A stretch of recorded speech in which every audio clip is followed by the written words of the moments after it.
Wang Ling এসব কথায় কান না দিয়ে ইয়েলো ড্রেস পরার পরও আগের মতোই মন দিয়ে নিজের কাল্টিভেশন প্র্যাকটিস চালিয়ে যেতে থাকে। এদিকে মাস্টার সি2 ওয়াংলিংকে গ্র্যাভিটেশনাল পুল টেকনিক শেখান। এই টেকনিক দিয়ে কোনো জিনিস ছোঁয়া ছাড়াই শুধু মেন্টাল পাওয়ার ব্যবহার করে নড়াচড়া করানো যায়। ওয়াংলিং এতে একটু অবাক হয়। তখন মাস্টার সি2 বলেন, তুমি এখনও এটা পুরোপুরি মাস্টার করনি।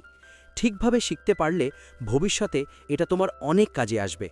ঠিক তখনই ওয়াংলিং তার ভাই ব্রাদার সঙের চিৎকার শুনতে পায়। সেই আর ব্রাদার ইউয়ের মধ্যে তর্ক চলছিল। ব্রাদার ইউ বলছিল, তুমি 7 দিনের মধ্যে মিশন শেষ করতে পারোনি, তাই তোমাকে একাডেমি থেকে বের করে দেওয়া হচ্ছে। কিন্তু ব্রাদার সং জানত ওর কাজে ইচ্ছে করেই বাধা দেওয়া হয়েছিল, এটা তার দোষ ছিল না। যখন ব্রাদার ইউ ওর কথা মানে না, তখন ব্রাদার সং বলে, আমি তোমার সব গোপন কথা জানি। আমি জানি তুমি লুকিয়ে লুকিয়ে কার সঙ্গে দেখা করো, এমনকি তাকে একটা পিলও দিয়েছিলে। আমি এক্ষুনি সিনিয়র এল্ডারকে সব জানাতে যাচ্ছি। এই কথা বলে সে চলে যেতে লাগলে পেছন থেকে এল্ডার লু হঠাৎ করে তার ওপর আক্রমণ করে। ব্রাদার সং গুরুতরভাবে আহত হয়ে পড়ে। এল্ডার লু বলে, আমি তোমাকে এখান থেকে জীবিত যেতে দেব না, না হলে আমার সব গোপন কথা ফাঁস হয়ে যাবে। সে আবার আক্রমণ করতে যাচ্ছিল। ঠিক তখনই ওয়াংলিং সেখানে এসে পড়ে। সে নিজের গ্র্যাভিটেশনাল পুল টেকনিক ব্যবহার করে সেই আক্রমণ আটকে নেয়। ওয়াংলিং বলে, তোমার এই গুন্ডামি অনেক হয়েছে, আমি আর কাউকে আহত হতে দেব না। এল্ডারলু রেগে গিয়ে বলে, তুমি একটু গ্র্যাভিটেশনাল টেকনিক শিখেছ বলে ভাবছ আমার সঙ্গে লড়তে পারবে? এরপর দুজনের মধ্যে ভয়ঙ্কর ফাইট শুরু হয়ে যায়। শুরুতে দুজন সমান সমান লড়াই করলেও ধীরে ধীরে ওয়াংলিং এল্ডারলুকে চাপে ফেলে দেয়।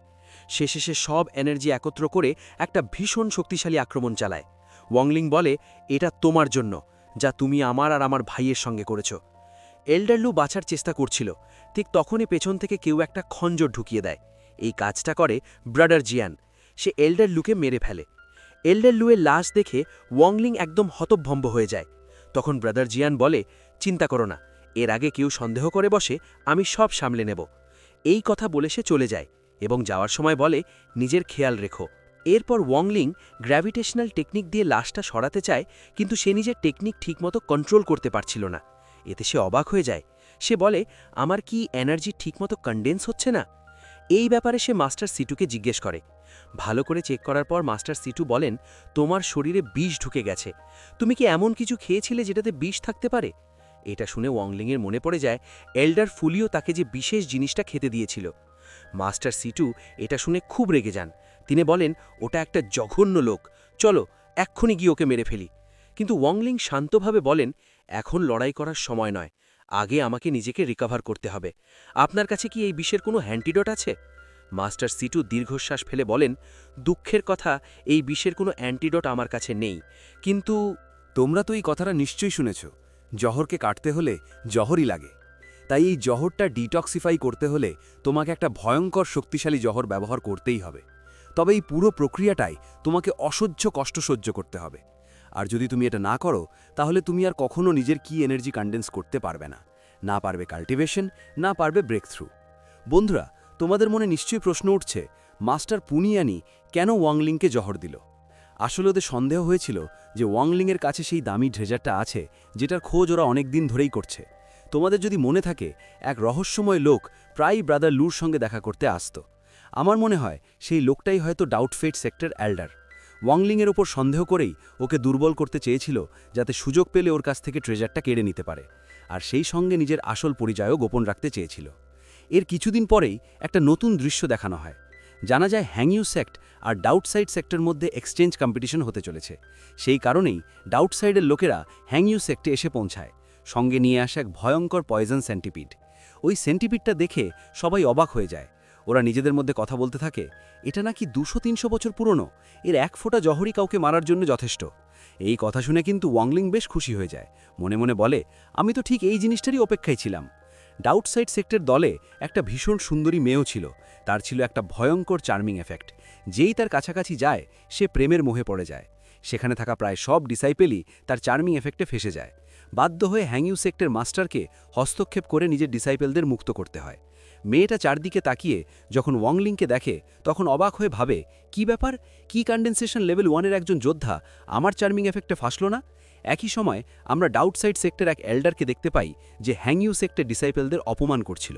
সে বলে, তোমরা সবাই এত দুর্বল যে একটা ইলিউশন থেকেও বেরোতে পারো না, মাস্টারকে ডাকতে হয়েছে। এই কথাবার্তার মাঝেই হ্যাংইউ সেক্টর হেড এসে পড়ে। সে ডাউটসাইডের লোকদের বলে, তোমরা অনেক দূর থেকে এসেছো, একটু বিশ্রাম নাও। ডাউটসাইডের এল্ডার এতে রাজি হয়ে যায়।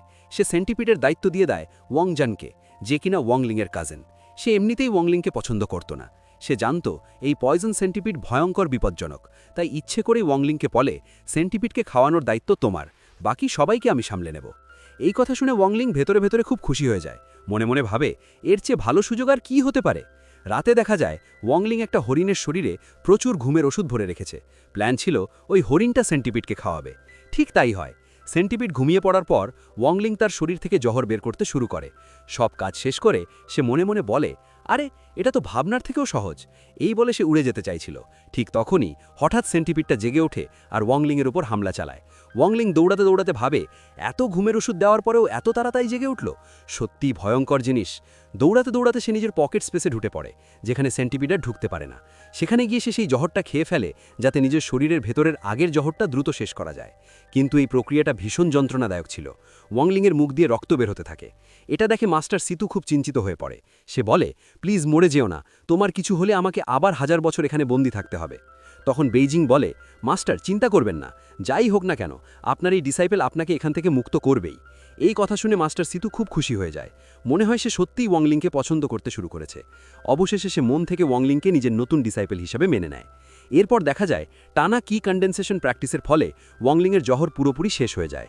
শুধু তাই নয়, তার লেভেল হঠাৎ ব্রেক থ্রু করে। কি কন্ডেনসেশন লেভেল 1 থেকে এক লাফে উঠে যায় লেভেল 14তে। এটা দেখে মাস্টার সিতু অবাক হয়ে যায়। এটা কিভাবে সম্ভব? বেইজিং কিন্তু ভীষণ খুশি হয়ে যায়। কিছুক্ষণ পর আমরা দেখি ওয়াংলিং পকেট স্পেস থেকে বাইরে বেরিয়েছে। ঠিক তখনই ডাউটসাইডের কয়েকজন লোক তাকে ঘিরে বলে, তুমি কি ওয়াংলিং? আমাদের সেন্টিপিডকে খাওয়ানোর দায়িত্ব তোমারই ছিল। বলো, তুমি আমাদের সেন্টিপিডের সঙ্গে কি করেছো?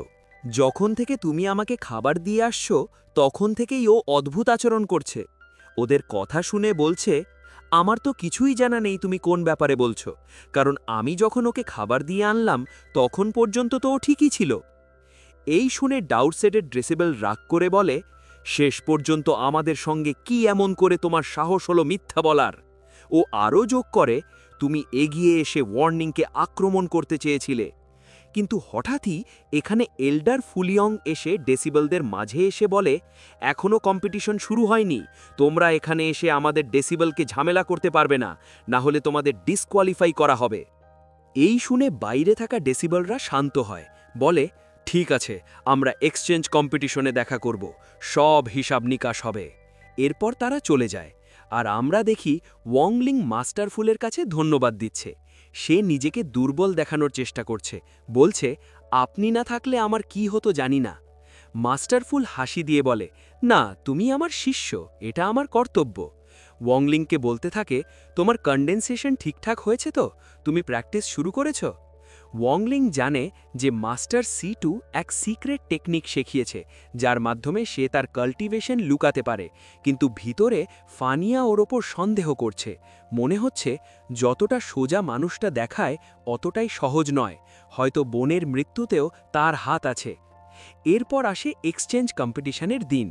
আমরা দেখি সুন্দরী মাসলি ভাইয়ের সঙ্গে এসেছে শুধু কম্পিটিশন দেখার জন্য। মাসলি শক্তিশালী এবং মনে হচ্ছে সে হয়তো আমাদের সিরিজের হিরোইন। নিচে আমরা দেখি রিনা। নতুন সেটের সামনে দুই পক্ষের ডেসিবেলদের ফাইটের জন্য প্রস্তুতি সম্পন্ন।